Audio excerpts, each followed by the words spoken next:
ordinarily when your bot's battery runs low. He returns to the charging station and stays there until his next scheduled cleaning or until you ask him to clean again. However, if you notice that the bot does not fully cover the entire floor in one charge, you can ask him to continue where he left off right after recharging by activating his Auto Resume feature.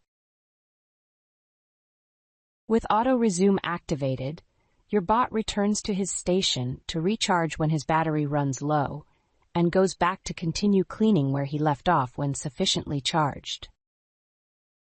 If necessary, the bot will repeat this cycle until the entire floor is done. Having Auto Resume on is especially useful if his vacuum power is set to high, using up a lot more battery power. To activate the Auto Resume feature, first open the app and go to Settings. Then Cleaning Preferences. Click on Auto Resume and toggle it on. Now you're all set.